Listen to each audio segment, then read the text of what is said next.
Hey there, TBD listeners. Before we start the show, I want to let you know about a story coming up a little later. It's from one of our partners, As Seen on EV. Did you know that most EV models can travel 200 miles on a fully charged battery, with some up to 500 miles when fully charged? You can charge them at home or at thousands of DC fast chargers nationwide. And how about this? EVs produce zero tailpipe emissions. Talk about living more sustainably. Head to seenonev.com to learn more. And stick around to hear from people who love their EVs.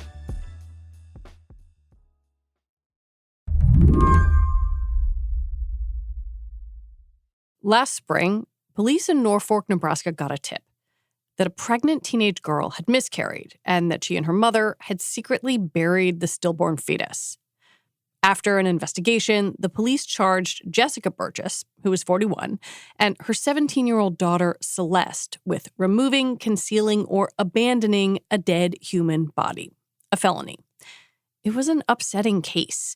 Celeste reportedly said she'd given birth unexpectedly in the shower and said her mother helped her put the fetal remains in a bag, drive them out of town, and bury them.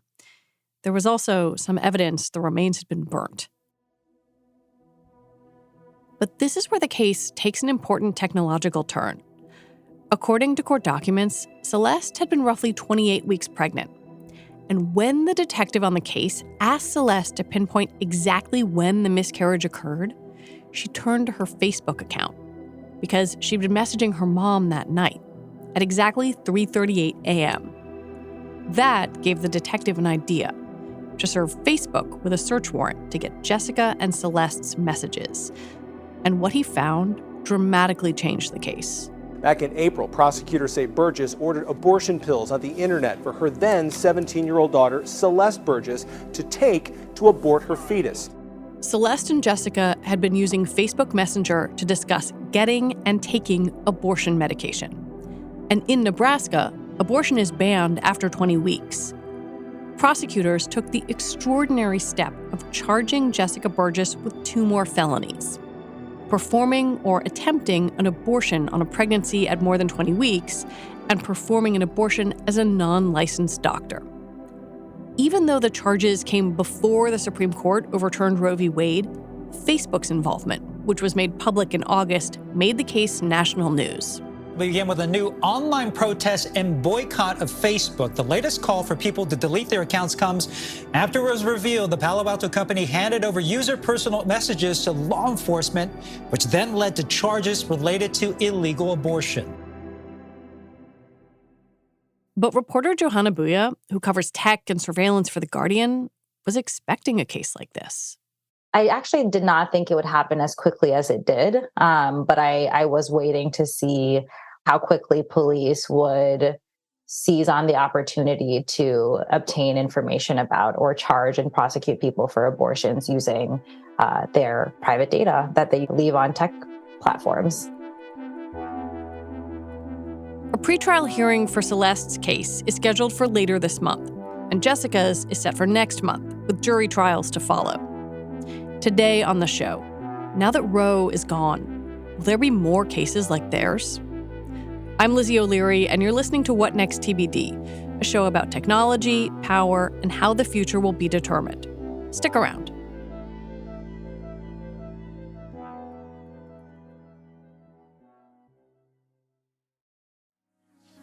It's time to reboot your credit card with Apple Card.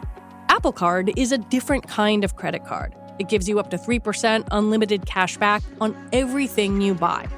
It's real cash that never expires or loses value. And you can use it on anything. Grab a morning coffee, pick up a tab, or pay back a friend. Apply now in the Wallet app on iPhone and start using it right away. Apple Card issued by Goldman Sachs Bank USA, Salt Lake City branch. Subject to credit approval. Daily cash is available via Apple Cash Card, issued by Green Dot Bank, member FDIC, or as a statement credit. Terms apply. This podcast is brought to you by Slate Studios and As Seen on EV. Electric vehicles offer so much more than a way to get you from point A to point B. Just ask any real EV owner. The EV that I drive, I love the dependability and range. The rebate, I got $7,500 back. Since driving an EV, I've found that I've really looked forward to any reason for getting in my car. A lot of friends have driven my car and loved how it drives. I think when you get into one and drive it, the ease and the fun, it speaks for itself, honestly.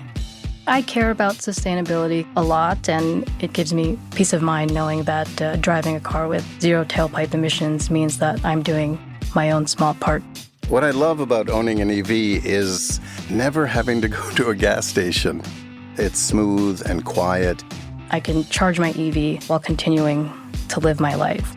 I actually feel good and happy when I get into my EV. From SUVs to hatchbacks to trucks, there's an EV that's right for just about any lifestyle. Electric vehicles are worth watching, so head to SeenOnEV.com to learn more. That's SeenOnEV.com. According to court documents, a Norfolk detective served Facebook, or Meta, with a search warrant last June. And the company handed over information about both Celeste and Jessica's accounts, which included their messages to one another. The Facebook's response when I was reporting out this story was that, what every tech company says when I ask them about law enforcement requests, which is we review the request really closely. We make sure it's not overly broad, and we only give the information that we are absolutely compelled to give. Companies don't really have a lot of leeway to fight these. These are legal subpoenas and warrants. So Facebook handed over this data. And what these chats seem to show is the mother and daughter pair, procuring abortion medication. Well, the chats show that they were talking about getting, quote unquote, that thing out of her, talking about getting medication over the internet. It seems clear they're discussing a 2-pill regimen for a medication abortion. In one exchange, Jessica says, yeah, the one pill stops the hormones, and then you got to wait 24 hours to take the other. Celeste replies, okay. The messages are simultaneously intimate and significant while also tossed off in everyday digital shorthand. I mean, why wouldn't you expect this to be private, right? You're having like a very private conversation directly with your daughter. There's no real expectation that literally any law enforcement will be able to look at it. And pretty easily too, right? They just fill this piece of paper out, send it to Facebook. Facebook will review it and say whatever. And in the end, ultimately, in the vast majority of cases, hand that information over. Soon after the Dobbs decision, when the Supreme Court overturned Roe v. Wade, many tech workers pushed their employers to protect data around abortion, like location data or search histories. Companies like Google and Facebook say they will try to protect some things, like health information. But in criminal investigations, it often doesn't matter. In this case, the cops weren't specifically asking for information about abortion. So those types of concessions that are really narrowly curated and tailored to specific types of data are not always helpful because in the warrants, police are not always saying that they're seeking health data. And in fact, this wasn't health data. This was their messages. He was just asking for Facebook information. He also asked for pictures that the two women were tagged in, right? That has nothing to do with health data. And yet it can tell you so much about your health and your journey to seeking reproductive health. Saying that you're only going to protect a particular type of data actually doesn't even protect that type of data because what health data is Facebook really collecting about you? It's really just your intimate connections and your conversations, the things that you like, the things you shop for. It's all of that can still paint a very similar picture. Well, yeah, one of the things that's so striking in these messages between Celeste and Jessica Burgess is that they are seemingly talking about this medication, but then also talking about things like, oh, I friended so-and-so's mom, and did you hear that thunder? Like It's this really kind of everyday exchange. Yeah, I mean, like I can't think of a single person who would feel comfortable, regardless of whether they're doing something that could be the root cause of a police officer charging you with a crime. Like, who wants their messages revealed? I would die. Like, I would simply rather perish than have my messages on the internet, even if it was like very innocuous and totally fine, right? It's just true. It's like the everyday like conversations of a human being should not be, visible to anyone. How much do we know about what kind of requests platforms get from law enforcement and how often they comply? Tech companies publish a transparency report about every 6 months where they say, here's how many government requests that we've gotten that we're allowed to tell you that we've gotten that don't come with gag orders or non-disclosure agreements. Here's the percentage of those requests that we respond to with some level of information. And they also categorize it by the type and category of legal request it is. So there's warrants, there's subpoenas. I believe Google is even like breaking out how many reverse search warrants they're getting, which is when there's not really a suspect in mind and police say, hey, can you give me all of the information on everyone who searched for this particular term or who happened to be in this location at this time. So the transparency reports are pretty detailed. I mean, can't think of Facebook's off the top of my head, but Google's, I mean, it's in the tens of thousands every 6 months. They get so many legal requests and respond to, between 80 and 90% of them with some level of data. It's rare that a tech platform refuses a request from law enforcement. The most famous example is clearly Apple's refusal to unlock the suspect's iPhone after the 2015 San Bernardino shooting. Johana says that kind of thing almost never happens. Twitter pushed back in a particular case where a federal agency was asking for information about an account that was sort of a parody of, I believe at the time, I think it was alt DOJ. I think it was like a parody account of the DOJ. Twitter said no. I know Facebook has also pushed back on several instances. It's definitely not the rule. It's absolutely the exception. I think it's really hard and expensive to push back on these cases. And they get so many, right? As much as they are saying that they look into every single one, I mean, if you have like tens of thousands every 6 months, there's only so many that you're going to be like, okay, this might be overbroad. It's worth us pushing back on it. Let me push back for a sec, because, a detective or some other agency working on a case is going to say, well, wait a minute, this information that is, possessed by Facebook or Google or what have you is helpful to me in solving crime. Why is that concerning? It's concerning because, one, we have a constitutional right to reasonable searches and seizures. We have a protection against unreasonable searches and seizures. And we have never been in a situation before, I mean, not never, but in the last, 10 to 15 to 20 years, we are in this sort of new era where a warrant, used to be, I'm walking into your house, I'm going to look through the files in your home. You get to see what the police officers and law enforcement are looking through in your home. When it comes to data that is stored at, on tech servers and things like that, one, there's very little transparency because often they come with gag orders or non-disclosures. But even when there is transparency, you really don't have a ton of time or leeway to fight off that subpoena yourself. And then you also don't know what information and data they're looking at and they're getting, right? This is your entire lives. It's not, the contents of your desk or the contents of your home. It is every single thing that you do on a day-to-day basis, unless, you are better about your privacy settings than some people. So that's a big part of it. It's like, it is truly your whole life. The other thing is, what is illegal, right? Like, who gets to decide what is illegal and what is not illegal? The Dobbs decision is I think that's the biggest lesson from this, is that what you think is illegal today or legally protected today may not be legally protected tomorrow.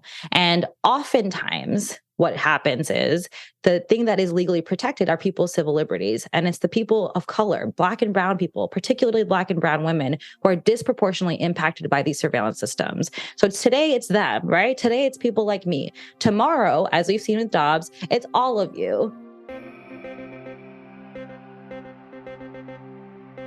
When we come back, could anything push the platforms to protect users' privacy?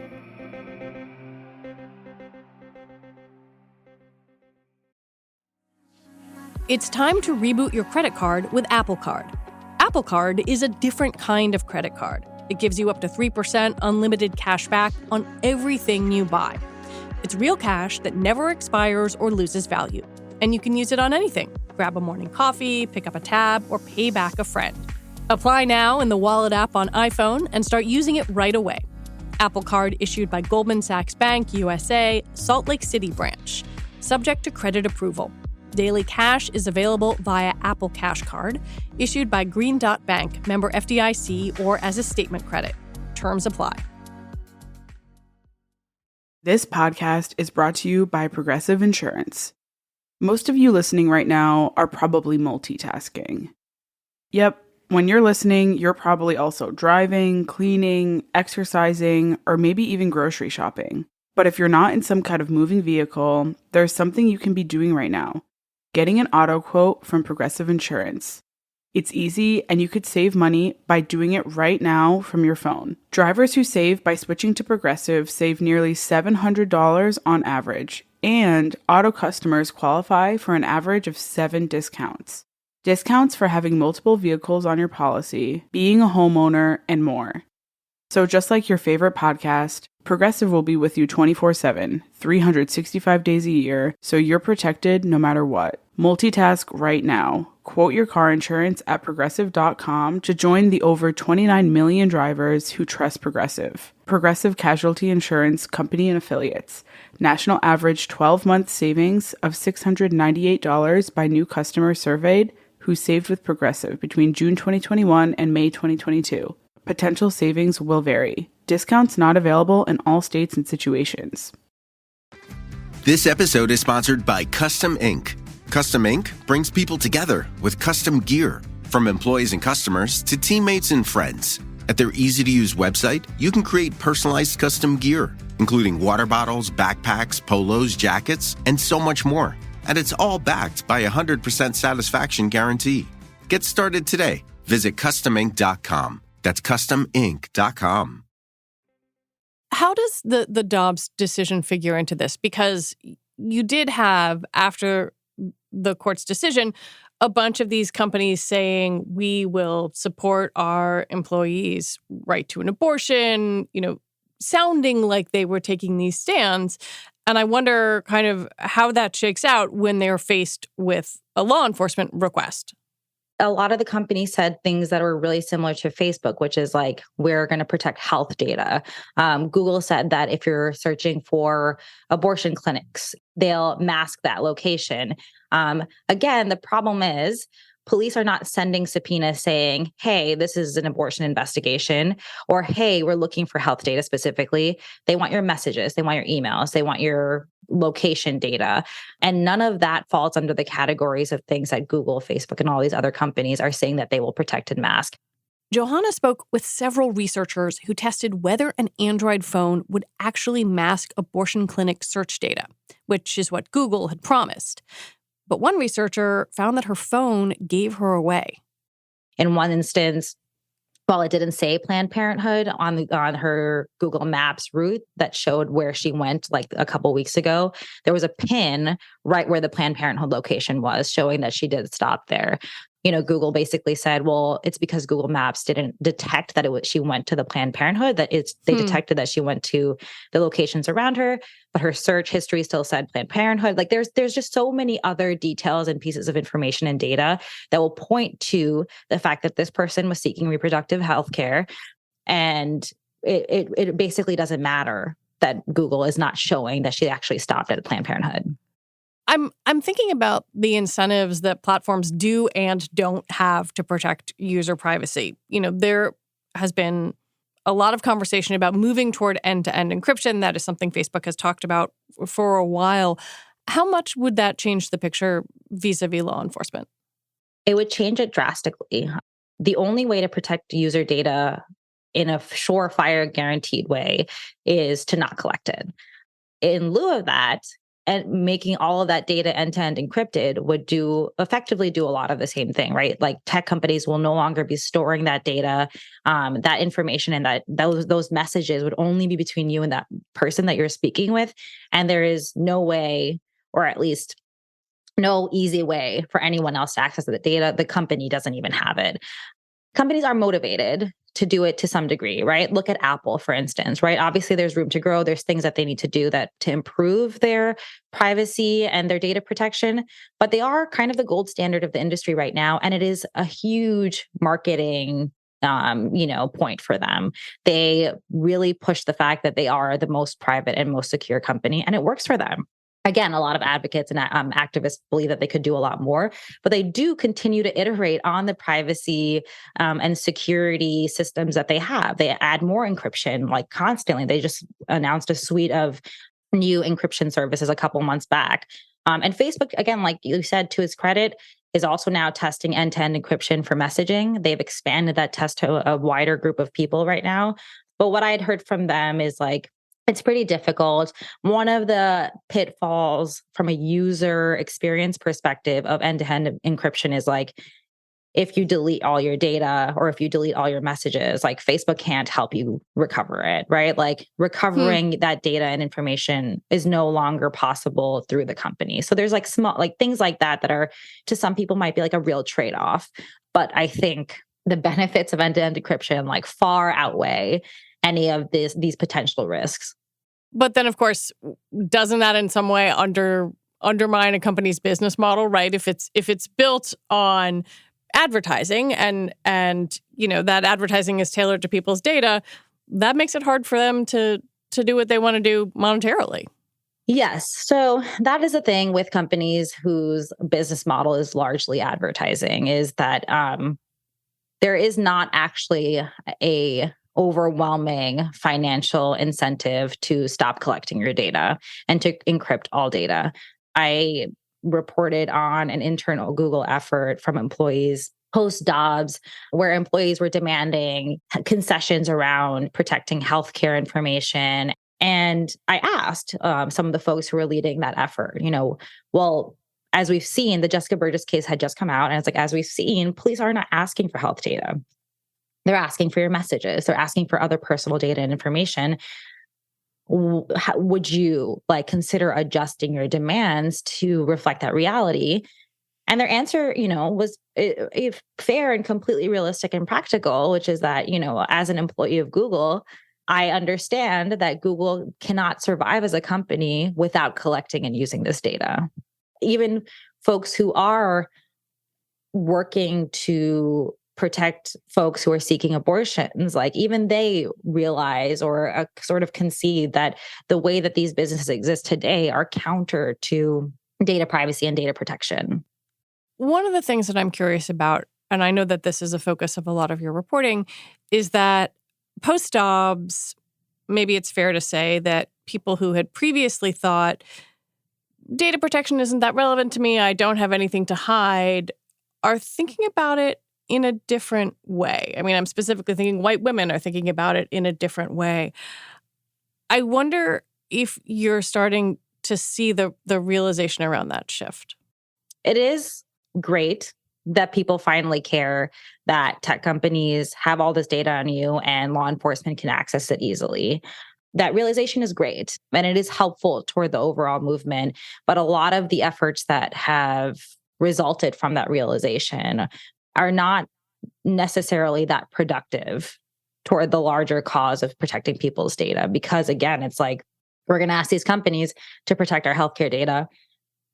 Nobody's asking for healthcare data, so it doesn't protect people seeking abortions. And then on top of that, you kind of give them a pass for all of the other data that they're collecting on us and that they're handing over to law enforcement.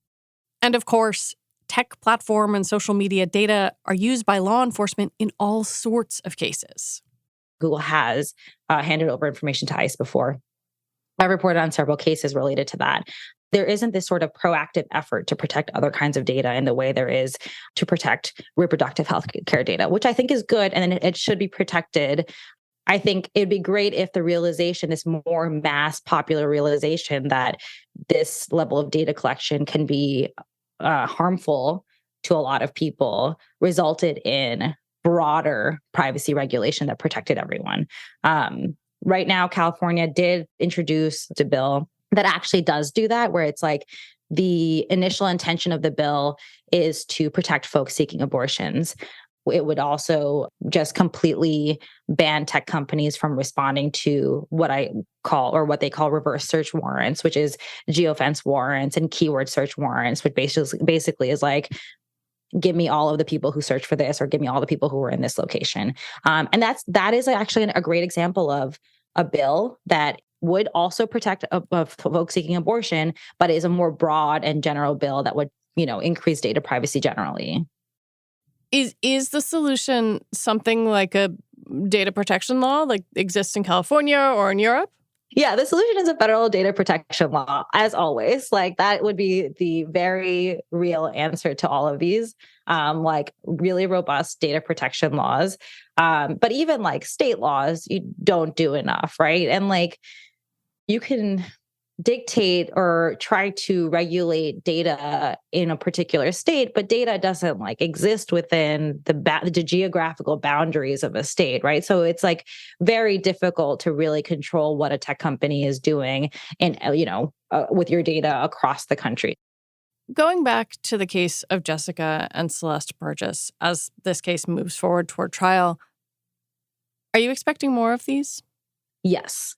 This actually happened really early because the initial request happened before the Dobbs decision. So this came out when it did, and it got a lot of the attention that it did because of the Dobbs decision. But at that point, in speaking with public defenders and folks who are really focused on the use of surveillance tech in cases, they thought it was too early. Like we would see more and more of these as police, it takes a long time for police to find people, charge people, take it to trial. So I think, in the next couple of months, in the next year or so, we may begin to see more of this, unless, by some miracle, laws are passed that protect us. And there are renewed efforts to pass another federal privacy bill, but we'll see what happens. Unless that happens, I think it's safe to say that we should expect a lot more of this.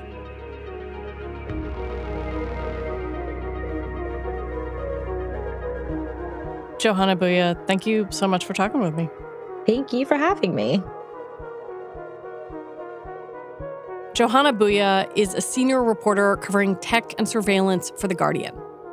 And that is it for our show today. What Next TBD is produced by Evan Campbell. Our show is edited by Mia Armstrong-Lopez. Alicia Montgomery is vice president of audio for Slate. TBD is part of the larger What Next family and also part of Future Tense, a partnership of Slate, Arizona State University, and New America. And if you are a fan of what we're doing here at this show, I have a request for you. You can join Slate Plus. It helps support us. Just head on over to slate.com/whatnextplus to sign up. You'll get all your Slate podcasts ad-free. All right, we'll be back on Sunday with another episode. I'm Lizzie O'Leary. Thanks for listening.